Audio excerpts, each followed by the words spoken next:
Greetings everyone, Cloudfather here.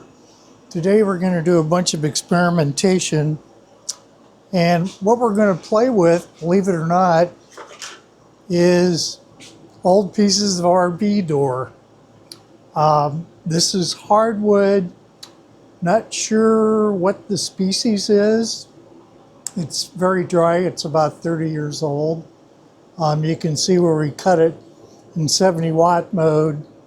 I got a fairly clean cut. That was 4 passes. Notice a lot of warpage in the wood because this is old stuff. What we're going to play with today is we're going to experiment using the laser to mill an insert, and then we're going to see if we can take a piece of glass or a piece of cast acrylic and basically recess it in and make it even with the surface. So we're basically experimenting to see how much power and speed and what modes we need to cleanly cut a depression in the wood and attempt to do an inlay. And of course, this wood's going to be fairly flamey because of the fact that it is 30 years ago was basically soaked in shellac or varnish, and then 3 years ago it was painted with 4 layers of Rust-Oleum. So this is a good example of wood that most people would throw out. We're going to see if we can make some useful purpose.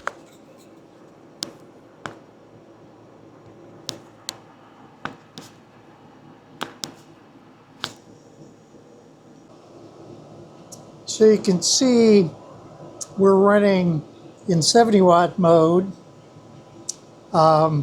Because we have a blast deflector, we have the airflow changed, and we have intake fans to pressurize the chamber, you'll notice that the flames are not getting anywhere near the laser, and there's absolutely no smoke.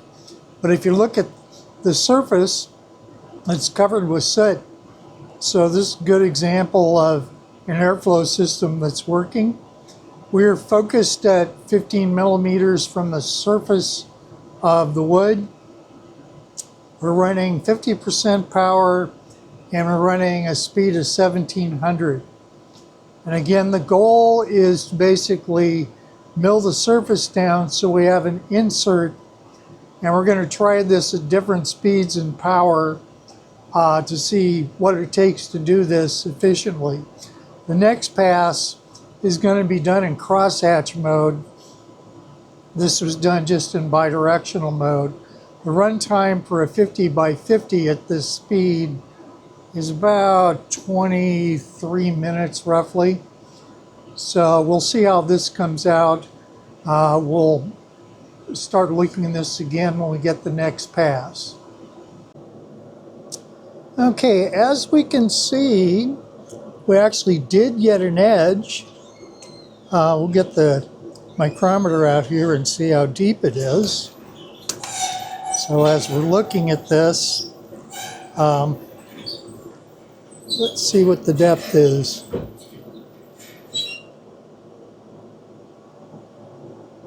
So there's the depth, about 575, and that's at 50% power and 1700.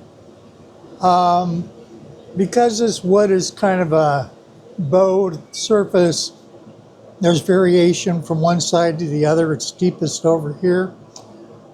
So because it's not flat, in fact, there's a lip right here. That's the reason why it cut the way it did. Again, 50 by 50 mil. This is simply bidirectional. We're just going back and forth like this. The next pass, which we'll do right next to it, is we're going to go crosshatch. And it'll be a little bit flatter because there's most of the curvature is here. It's flatter as we go in this direction. So let's go set that up. Okay, we're now getting ready to set up for the second 50 by 50 cut. The difference between this one and the first is we're going to use 2500 speed. We're going to use 40% in 70 watt mode, we're going to turn on crosshatch. And the lines per inch will be 254, but I think I'll move that up to 300 so we get a little cleaner pass. And one of the things we're trying to figure out is on a single pass at 40%, how deep does a laser actually cut? It's one of the things that has been kind of discussed a lot in the internet, but no one has really sat down and tried to figure out what the average depth would be. Once you know the average depth, because you're focusing at the surface, and actually if you use autofocus, you're focusing at 5 millimeters below the surface from a focal point position, because that's where autofocus focuses. Or if you look at the typical focus block, you're focused here, but the actual surface of the material is up here. So you're actually cutting below the surface. So we're going to try this one with autofocus again. We'll do another pass with similar speeds and so on, but we're going to set the focus at the top. So it's 20 mils, which would be like an engraving surface. And then we'll experiment with setting it at 10 and see what the differences are. So when we're thinking about what's happening here, we're trying to figure out how best to mill an inlay or an inset into a material. So that's what we're going to go ahead and try. So let's save this off. We'll go ahead and frame this just to make sure it's in the right place. So it looks like we're good there. And one thing to note is this laser and enclosure has very fast gas flow and has a lot of protection built in. I do not recommend doing this on a stock laser because you won't get very far. Your flame detector will constantly be going off because it's basically blowing very hot debris up into the bottom of your laser. So we'll go ahead and start this and then we'll take a look at what it's doing. So as we look and watch it work, you can see the flames and the smoke are basically horizontal. And again, anytime you're doing this level of burning a material, you need to be sitting and watching this 100% of the time. I do have argon fire suppression in my enclosure. If I do have a problem, I just hit an emergency switch and it will flood the chamber and displace all the oxygen and there'll be no fire. It also drops the enclosure temperature by almost 60 degrees in just a few seconds. But that's not something that most folks have. At any rate, we can see that even at 40% power in 70 watt mode, we're still getting a lot of flame. And so as we go through our experiment here, we're going to keep reducing the power, increasing speed, and keep measuring how deep is the cut so we can get an idea of what the most effective range of operations we use for the settings to figure out how to best go through and do the wood inlays.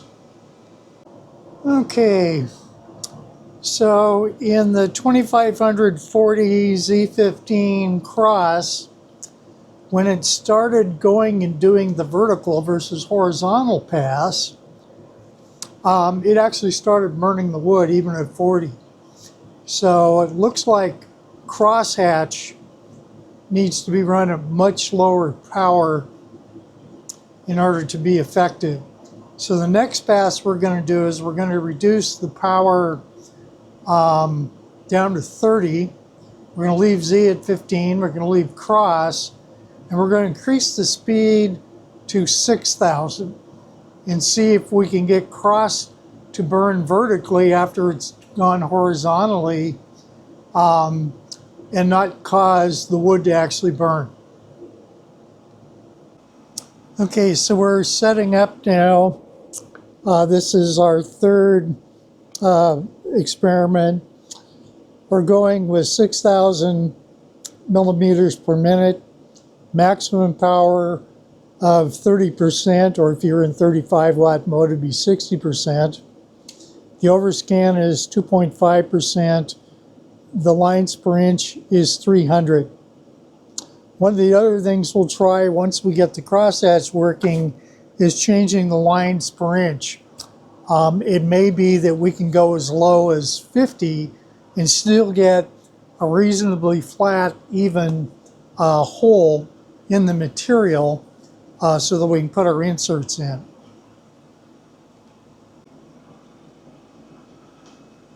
So we're getting started here now, and we're getting very little burning now, but the laser is running at 30%. And what it's doing right now is I simply have it making some documentation so that we know what each of the settings were so we can compare these later. So it hasn't started burning its pass yet to do experiment number 3, but it's adding notations so that we can look at those when we're done. Okay, now we're running at 30% mode, and even at 6,000, we're still getting pretty significant flame. And again, if you have a stock laser, your flame detector would have gone off long ago. Again, this one's specially modified so that flame is not a big deal. And you notice the flame is horizontal, it's not vertical. So it's actually not heating the laser, it's just simply burning off the gases. So this is going to run a little quicker. We'll take a look when it gets into the vertical cross. Right now it's doing the horizontal, and we'll see if we can reduce the burning. Okay, now we're looking at the vertical pass. We have solved the burning problem. You can see the smoke blowing away from the laser, and of course the flame is still horizontal. On the horizontal pass, we got a pretty clean cut across, so we're getting closer on both speed and power. We still, I'm sure, have a little more tuning to do. We'll see what this does when it's finished. All right, so let's take a look at what we got here. We've got our 3 burns. The one we just did, which is at 50 by 50, 6,300, or excuse me, 30 rather, Zia 15 cross pattern. This one clearly shows difference in density and moisture in the grain structure of this hardwood. I measured it in multiple places, and we went from an average of about 1.6. It would actually go as the depth varied from 1.07 to 1.88. And that's with the cross. That's running both vertical and horizontal. The good news is this is fairly usable. You got a nice clean edge. You have minimum burning. Remember, we haven't done anything to protect this wood except for it has the existing paint and varnish.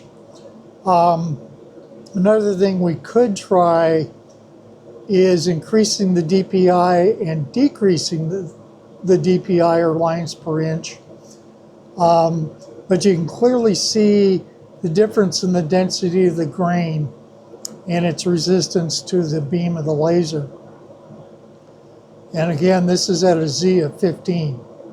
So the next one we're going to do is we're going to try 10,000 at 20 with a Z of 15, and we'll see what that gives us. And what we're looking for is the best average surface.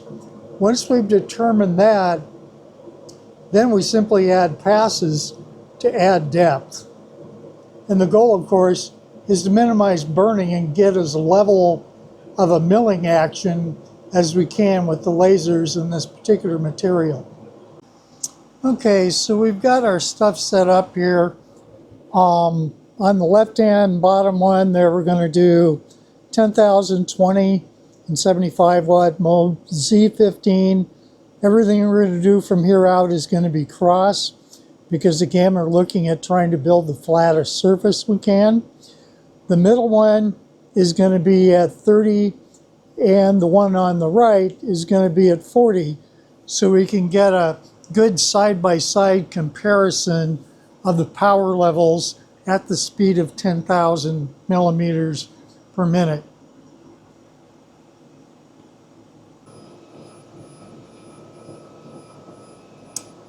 So at 10,020, we're getting almost no flame at all. This is probably a safe power and speed level to run on an enclosed laser. The disadvantage is that it won't be very deep, but if it's clean, if it leaves us a flat surface, then we simply run multiple passes. Okay, the laser is now still working on the first inset, and it's doing a good job. We're not getting a lot of flame, we're not getting a lot of smoke, and we're now doing the vertical pass versus the horizontal pass. Okay, we're now doing the second square. The parameters are 10,000 at 30, Z15 cross. And we seem to have gotten our flame under control. A combination of the speed and the power. It's doing a pretty good job of chipping all the paint off. And it'll be interesting to see when it gets to the cross up vertically how this all ends up. Okay, we're now doing the vertical pass on slot number 2 here. It's interesting that the horizontal pass generates very little smoke, but the vertical pass generates tons of smoke. So that's kind of interesting, but this is hardwood, and while I'm not really sure the species, this has very, very defined grain. So it does behave very differently than something like MDF, which literally has no grain. In MDF, you probably get a very, very flat cut. So we'll let this one run, and then we'll take another look at the final one at 10,040 Z of 15 to see how that one comes out. Okay, we're on the last insert, and we're now getting to the point where we're starting to see a little flame. We'll be looking to see how much discoloration occurs. What I'm seeing so far doesn't concern me, because a very light sanding would take that out. We're now at 10,040, Z is 15 in a cross pattern. And then we'll look at this again when it starts doing the change from horizontal currently to vertical. Okay, we're now doing the vertical part of the cross on experiment number 3 here. We are getting a lot of smoke, and you're seeing some occasional flashes. That's when the vapors basically ignite. If we were cutting thin materials on top of honeycomb, you'll get the honeycomb will actually trap the gas. You'll get an explosion the minute the laser penetrates, and there's enough force it'll actually lift the materials several mils off the top of the honeycomb, which is one of the reasons why honeycombs are problematic if you want to get really flat, clean pieces. But it looks like we've got a pretty good balance of 10,040 here. We're not getting active burning flames. We're getting down into the material. It's going to be interesting to compare it to the middle one in more detail with the micrometer. So we'll check on this when it's done. So we've completed the testing. So for the first one, we basically averaged about 0.18 mils. This is a 10K 20. with a focus of Z15 and a cross pattern. We go to the next one, 10K by 30 by 15 cross. This one is averaging between 0.7 and 0.9 millimeters, depending on the grain thickness. Again, if this was MDF, it'd probably be all one level. Now we go to the 10K by 40 by 15 cross. And the results are 1.2 to 1.3 millimeter. So it's a little more consistent, but again, it's very highly dependent on the grain. This did have some minor flames. You could probably still do it on a stock laser, but it's right in the edge. If you're trying to do this with a stock laser, your probably best bet is between 30 and 40% in 70 watt mode, which would be 60 to 80% in 35 watt mode, to kind of give you comparison between the two modes. If you're doing this in 35 watt mode, the beam size is 1/2, and that may result in a flatter, more precise insert that we're cutting into the wood for inlays. So again, the best results is probably between 30 and 40. The minute you get to 40, depending on the exact material, whether it's got material coating the top of it or is just raw material, you're going to get slightly different results, but you would probably want to start testing between 30 and 40 at 10K of speed.